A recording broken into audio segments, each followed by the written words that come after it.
इसमें कौन सी आफत आने वाली है अगर हमें 2 दिन का और समय दे देंगे। उन्होंने कहा नहीं आपको आना ही है। हमने कहा 10 मार्च को हमारा धरना है भाई, तो 11 को आ जाएंगे, तो 11 को बोले। लेकिन इस बीच में जो ईडी का और हमारा कम्युनिकेशन हुआ था, इसका मुझे आप सबसे शेयर करना है।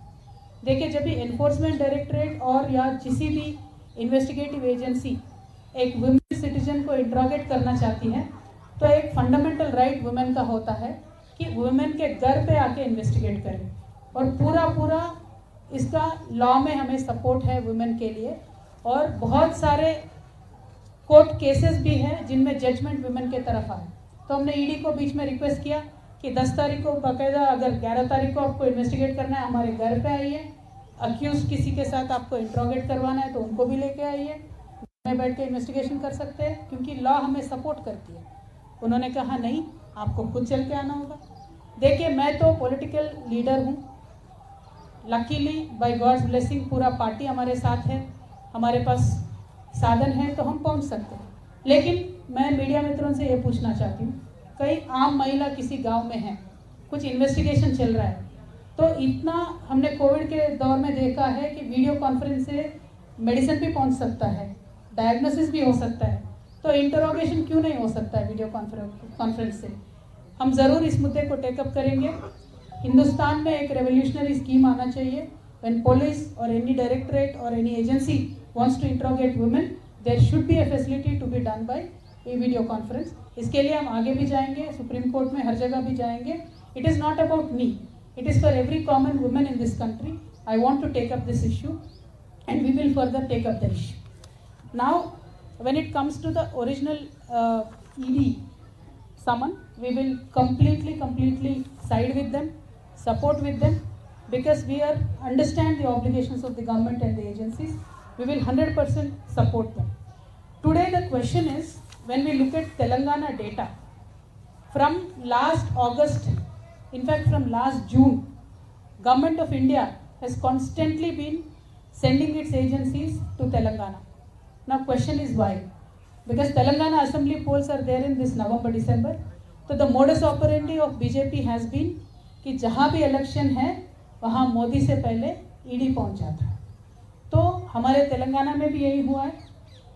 तकरीबन सारे बिजनेस हाउसेस पे, एक 500 प्लस बिजनेस हाउसेस पे आईटी रेड होता है, सीबीआई के रेड एक 100 होता है तेलंगाना के राज्य में। ईडी तो कम से कम 200 जगहों पे उन्होंने छापा मारा है, और एनआईए एजेंसी ने 500 to 600 मिनिमम लोगों को बुला के, उनको डरा के, धमका के, अलग अलग तरीके का काम वहाँ पे चल रहा है। मैं ये लोगों के सामने, जनता के सामने आज रखना चाहती हूँ, क्योंकि ये मेरे अकेले का मुद्दा नहीं है। हमारे खुद के पार्टी में मिनिमम 15-16 लोगों को, एमएलएस को, एमपीस को, मिनिस्टर्स को टारगेट करके अलग अलग केसेस में बुलाने का काम कर रहे हैं। तो मेरा मोदी जी से, बीजेपी से एक ही विनती है कि आप जनता के पास जाइए। आपने किस तरीके का डेवलपमेंट किया है, तेलंगाना के लिए आपने क्या किया है, देश के लिए आपने क्या किया है, वो बताइए। उनका दिल जीतिए, बाद में इलेक्शन जीतिए। लेकिन हम इलेक्शन हारेंगे या जीतेंगे, एनफोर्समेंट डायरेक्टरेट यूज़ करेंगे, बैकडोर से गवर्नमेंट में आएंगे, इस तरीके का तो हमने देख लिया है, 9 राज्यों में चला है, और तेलंगाना में वो चल नहीं पाया। उन्होंने कोशिश किया है लेकिन हमने चलने नहीं दिया।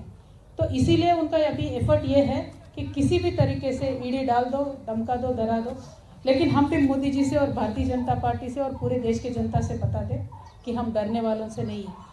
हम एक आंदोलन करके, स्टेट को हासिल करके आज स्टेट में सरकार चला रहे हैं। आगे चल के भी हम जनता के लिए ही काम करेंगे, और हम बराबर मोदी जी का, भारतीय जनता पार्टी का जो फेल्यूर्स है उसको एक्सपोज करते ही रहेंगे।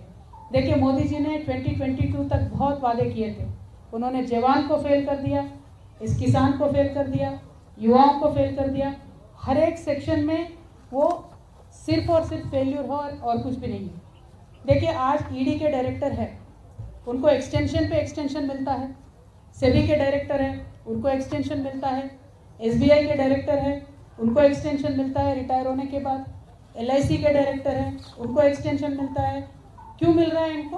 क्योंकि जहाँ ये बोलेंगे वहाँ वो जनता की पैसा निवेश करेंगे, और बाकी ये जो एजेंसीज है वो जहाँ बोलेंगे वहाँ जाके काम करेंगे। तो मैं सिंपल सवाल भारतीय जनता पार्टी से पूछती हूँ, अग्निवीर में आप जो लोगों को, युवाओं को ले रहे हैं, उनको एक्सटेंशन दीजिए पहले। क्यों नहीं मिलेगा उनको एक्सटेंशन? क्यों ले रहे हो आप उनको 4 साल को? 4 साल के लिए उनको क्यों ले रहे हो? 4 साल के लिए आप उनको लोगे, ट्रेनिंग दोगे, बाद में रास्ते पे छोड़ दोगे क्या? या जैसे आपके भारतीय जनता पार्टी के नेता बोलते हैं, आपके ऑफिस में चौकीदार की नौकरी पे रखोगे? आर्मी कितना सेंटिमेंटली जुड़ता है देश के साथ, जनता के साथ, पूरा परिवार छोड़ के, जान पे खेल के आर्मी में रिक्रूटमेंट के लिए बच्चे आते हैं। तो मैं आज यहाँ से डिमांड करती हूँ मोदी जी से, आप 4 साल के लिए अग्निवीरों को ले रहे हो, उनका एक्सटेंशन दीजिए, परमानेंट कीजिए, क्योंकि आज भी आर्मी में 3.5 लाख वैकेंसीज है। तो मैं इतना ही पूछना चाहती हूँ मोदी जी से, आपके फेल्यूर्स को छुपाने के लिए आप जिन जिन राज्यों में इलेक्शन चल रहा है, उन राज्यों में आप जाके सारे केसेस डाल रहे हो, और हम ज़रूर इनको फेस करेंगे। देखिए, फ्रेंडली उनके जितने भी पॉलिटिकल पार्टीज होते हैं, उन पे कोई रेड नहीं होता है। फ्रेंडली उनके जितने भी बिजनेस हाउसेस हैं, उन पे कोई रेड नहीं होता है। उन सब के लिए तो 7 खून माफ़ हो जाते हैं। अब अदानी जी ले लीजिए, बाकी बहुत लोग हैं, उन पे तो कुछ नहीं होता है।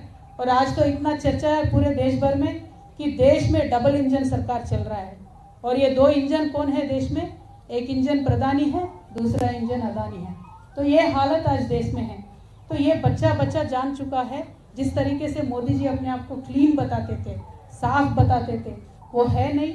और श्रीलंकन गवर्नमेंट भी यहाँ आके बोल के गया है कि अदानी जी के लिए आप, मोदी जी खुद जाके बोले हैं कि इनको प्रोजेक्ट देना है। तो इस तरीके के सब बात सामने आ रहे हैं। तो ये छुपाने के लिए आप विपक्षों पे ईडी का वार कर रहे हो। वो ठीक है, हम विपक्ष है, जेल लेंगे, हम पॉलिटिशियन हैं, लेकिन जनता पे जो महंगाई का आप वार कर रहे हो ना, वो ज़रूर आपको आगे इलेक्शन में रिजल्ट दिखाएगा। मोदी जी, आप काम उस पर करिए। मेरा विनंती ये है भारतीय जनता पार्टी से, please work on reducing the prices, please work on giving more subsidies, please work on giving more jobs. What will you get out of torturing people like us?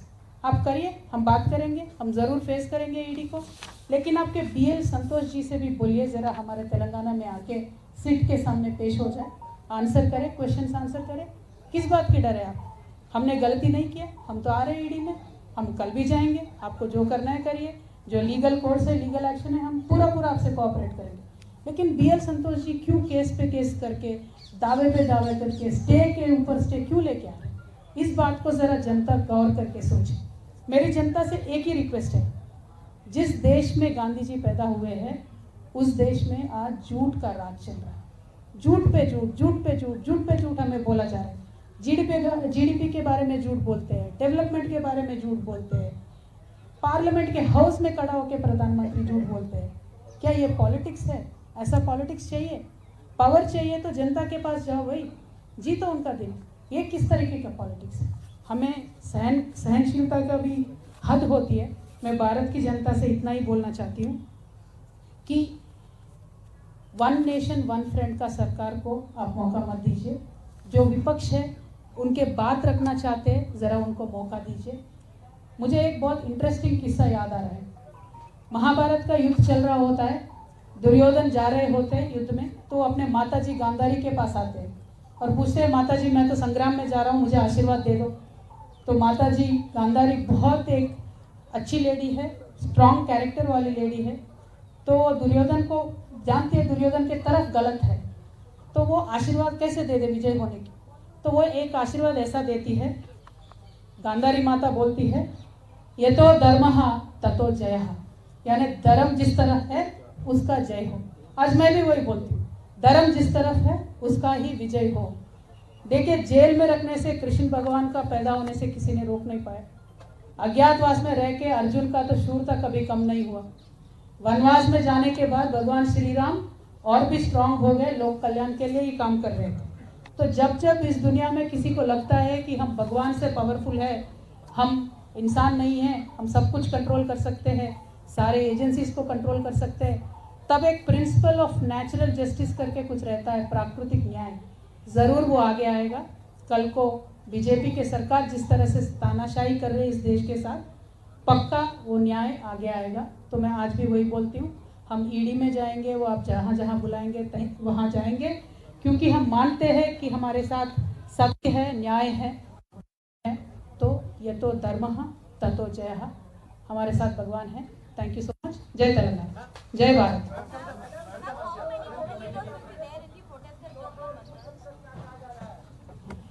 देखिए पूरे देश से 29 स्टेट्स में जितने भी ऑर्गेनाइजेशंस हैं, हमने उन सबको वुमेन रिजर्वेशन पे फाइट किए, उन सबको बुलाया है। लकीली उन सब ने एक्सेप्ट भी किया है। तो at least 500 to 600 people will sit on the hunger strike, but the attendance will be much more. More than 6,000 people have confirmed that they will join us. More than 18 parties have confirmed that they will join in the protest.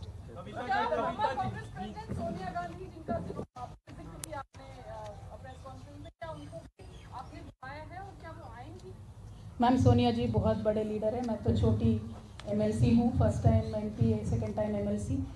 Bharat Jagruthi जो हमारा NGO है, उसके तरफ से जो हम agitation ये कर रहे हैं महिला आरक्षण के लिए, हमने सारे पार्टीज से रिक्वेस्ट किया है कि आप अपने रिप्रेजेंटेटिव भेज दीजिए। हमने मल्लिकार्जुन खड़गे सर से, KC वेणुगोपाल सर से हमने रिक्वेस्ट किया है, तो कांग्रेस से वो अपने जो भी रिप्रेजेंटेटिव भेजेंगे वो आएंगे। मुझे नहीं पता कौन आएंगे। क्या आप अभिषेक और अरुण पिल्लई को जानती हैं, क्योंकि ईडी शायद इन्हीं को लेकर के आपसे सवाल करने वाली है, उनसे आमना सामना होगा।